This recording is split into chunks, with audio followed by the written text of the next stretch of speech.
What is going on, Flex Zone family? It's your boy, God's favorite host, the host of the Moist BKD, back here on the Flex Zone Podcast YouTube channel. Only place giving you your sports how you want it when you need it.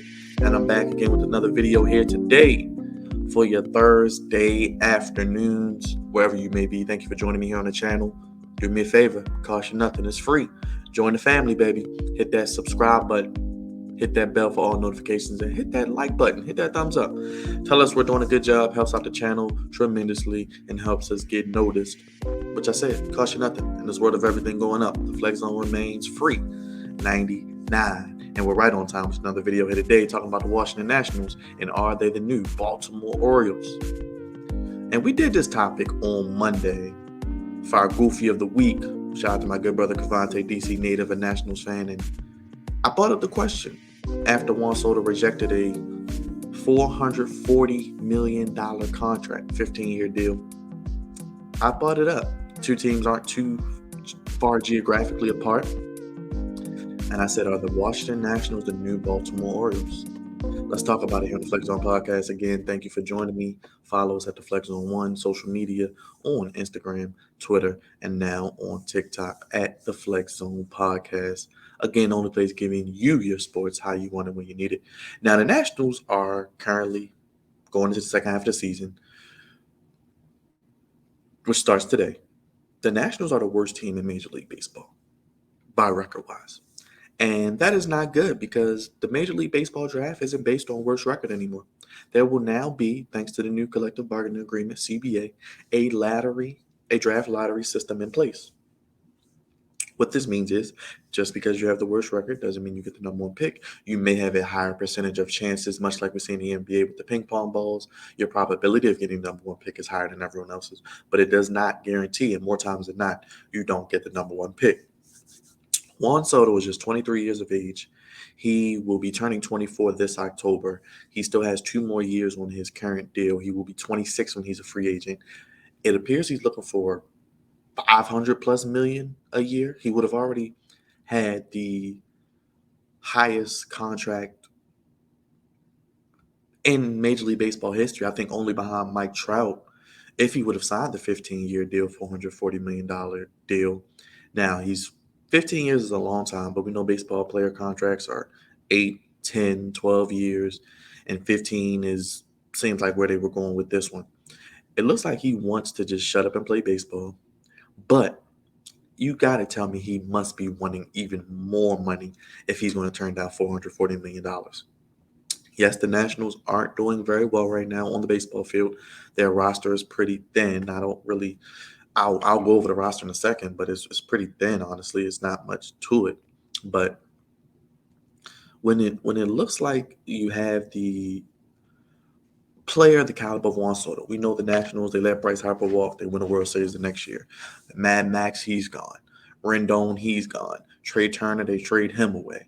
Juan Soto's pretty much the only guy left who is a superstar in this game. We just saw him win the home run derby this past Monday, so that probably shoots his price up a little bit more. Whether you believe it or not, yet a home run derby is meaningless. Nobody remembers who wins these things, but that is more appeal. That is more publicity. That is more national attention on Juan Soto. He plays in a good media market, DC. He's young. He is a Dominican-born player. He speaks English. He speaks Spanish. He has the appeal. He's young. He's vibrant. Has a big-time bat. Can hit home runs.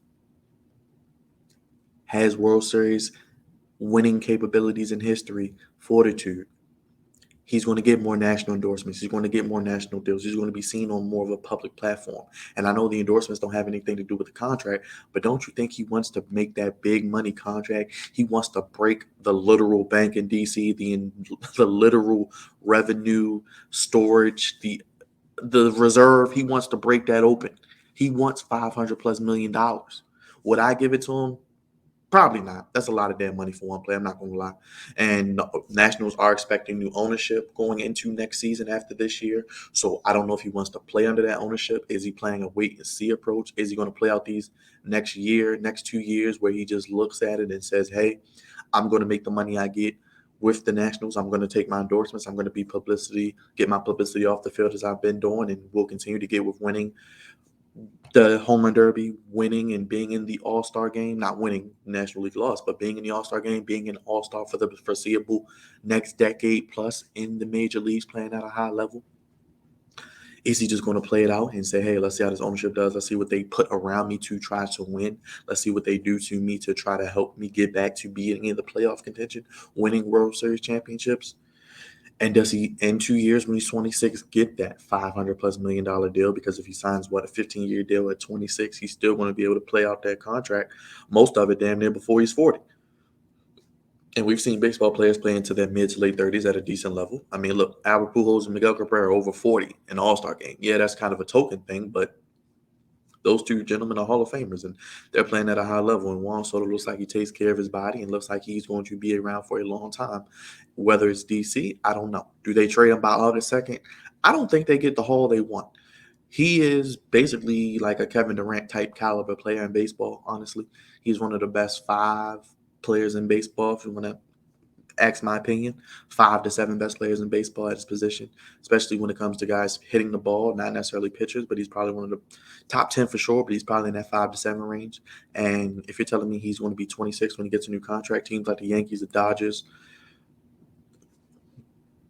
those are the teams, the Red Sox. I don't know who has the capital to trade for Juan Soto, let's be honest, outside of the Yankees, Dodgers, maybe the Padres, maybe the Red Sox, the White Sox, the Astros.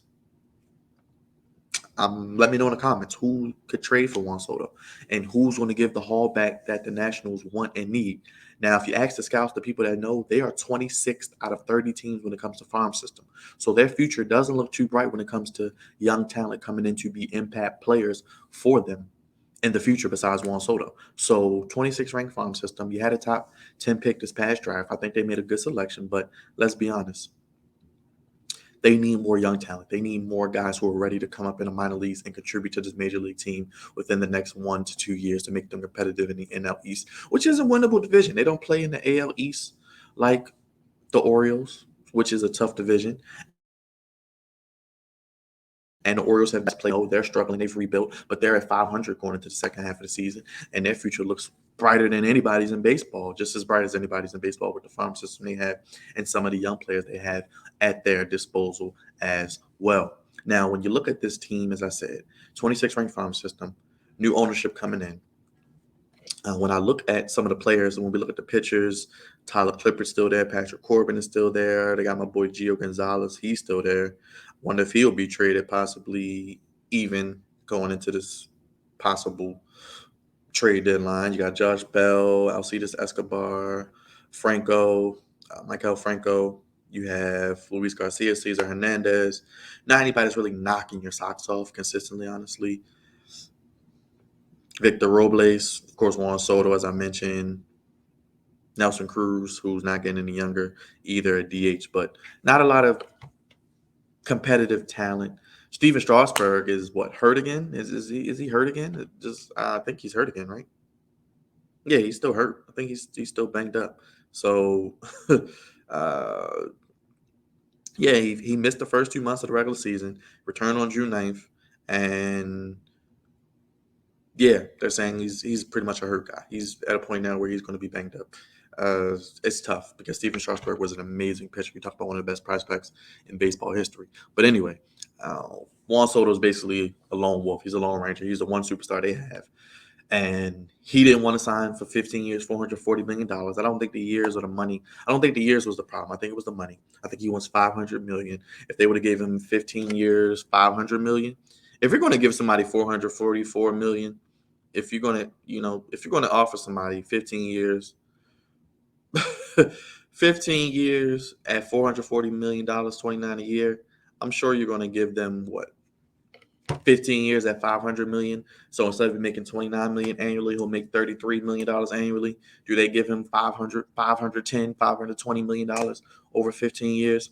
Probably. If he continues this pace and the revenue continues to go back up, I don't see them.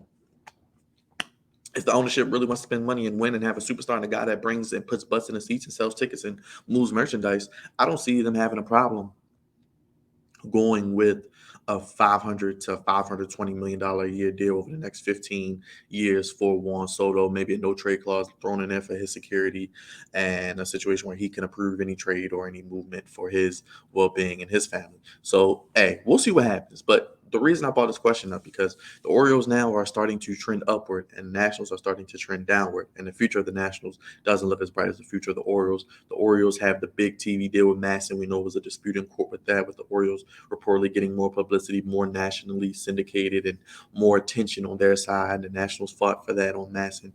We'll see what happens. We'll see what happens over the next 1 to 2 years. As I said, new ownership coming into the Nationals. Juan Soto is only 24 years of age. He'll be 26 when he is a free agent if he doesn't get traded. I don't think he'll get traded by the August 2nd deadline because honestly, when you talk about a haul, and I'll pick back up on that, if I'm trading Juan Soto right now, I'm getting at least 5, maybe 6 guys back.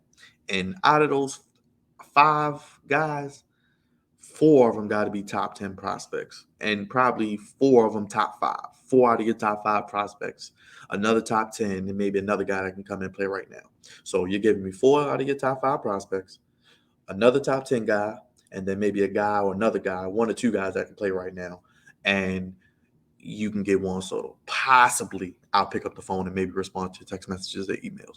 But I need 4 to 5 top 5 prospects, or maybe all 5 of your top 5 prospects, and another top 10 guy, and then probably 1 to 2 more players who come in and play now and are probably under contract for another 2 to 3 years that I can get some type of production out of. But let me know, Nationals fans. Let me know, Orioles fans. What do you think about the Nationals and their trajectory? That looks like are trending down. The Orioles stock is rising, and I'm intrigued to see what happens with it. I didn't think the Nationals would fall this hard after winning that World Series in 2019, but they did, and I'm intrigued to see what happens to Juan Soto. I don't think he gets traded by August 2nd. Baseball trades aren't necessarily consummated the best in the offseason either. So I don't know if he gets moved this offseason either with new ownership. It could just be a situation where he just plays out the contract and it just hangs over their head for the next 1 to 2 years. And if they do trade him, they will get what they want back for him. And he will get the contract that he wants in return, probably upwards of 500 to 520, $510 million per year. But let me know in the comment section what you think about the Washington Nationals. The team needs talent. The farm system is a little depleted. They need to go out, get some help, draft and develop some players, get some international pool money, develop these young individuals on his team, and get a young roster to help Juan Soto while he's in his prime. I mean, you got him now. He's really not even in his prime, and he's just entering his prime. So we shall see what happens with that. But if they let it play out, as we famously say here, let's see what happens. And let's see if he does get traded. Like I said, not really many options. Yankees, Dodgers, Red Sox, maybe White Sox, maybe Astros. I don't know. Where could he possibly go? Let me know in the comments down below. Texas Rangers. That's another team to throw in there. Can't forget about them. They got a farm system as well. Possibly trading him to the AL would be a potential option as well. Padres, I mentioned. So let me know. Yankees, Dodgers, Red Sox, Padres, Astros, White Sox, Rangers. That's 7 teams I threw out right there. So we'll see. Let me know. A lot of those teams have some good farm systems, have possibly the money to pay him upwards of 500 plus million a year. And hey, the way he's playing, he may end up being worth it. I wouldn't give it to him if I was an owner. I would get that haul back, as I said, probably hold it over their head. You know, you get more now because you have more control over Soto for the next 2 years, and you can probably negotiate and work up to that 500 million, or you just have him for these 1 or 2 years. Go get your World Series ring, go make your deep playoff run, and then you let him walk, and you get what you get back for him, or trade him right before he's about to walk, and you get what you can get back for him. You get your World Series, you get something in return better than nothing, and you keep moving forward with 500 plus million in your pocket to do what you need to do with it for your team as well. Excuse me, I just had to sneeze there. All talking about all this money just got me allergic, got me just amped up. I mean, but if anything, they trade him now, they probably get the most for it, but I don't know where he could go. As I mentioned, Yankees, Dodgers, Red Sox, White Sox, Texas Rangers, Houston Astros, and Padres are the 7 teams I could throw out there. And I may be stretching on a few of them, but we'll see what happens. God's favorite host, the host of the Moist here on the Flex Zone Podcast, on the place giving you your sports how you want it, when you need it. Make sure you guys hit that like button, hit that bell for all notifications, know when we're live, hit that subscribe button to know and how to join the Flex Zone family. Just hit that subscribe button. It costs you nothing. It's free. Appreciate you guys watching this channel. Appreciate you guys subscribing. Episode 350 is live on the podcast right now. We did it Monday with Engraving. talked about the Ravens. We did a video talking about the Ravens receiving core. We did an AEW live stream last night, and we got more videos coming to you real soon on the channel. Thank you again for watching, everybody. Have a great Thursday if I don't hear from you before then, and have a good weekend. God's favorite host of the morning. Check it out now. Flex on Podcast. Follow us down below. Let me get that banner up for you guys because it's not even up down below. What am I doing? I'm slacking like the Nationals, not letting you guys know how to join the family. Got to subscribe. Hit that subscribe button. Hit that bell for all notifications. Hit the like button. Hit the thumbs up. It helps us out tremendously. Let me know about the Nationals and the Orioles. Looks like they're heading in opposite directions, but Juan Soto is a superstar of the highest order and should be treated as such. Will it be by the Nationals? We will wait and see. This can be equated kind of to the Kevin Durant situation, but he's not really asking for a trade. He just wants to get paid. And we want to get paid here on the Flex On Podcast. Hashtag the Flex On One. And until next time, y'all, peace.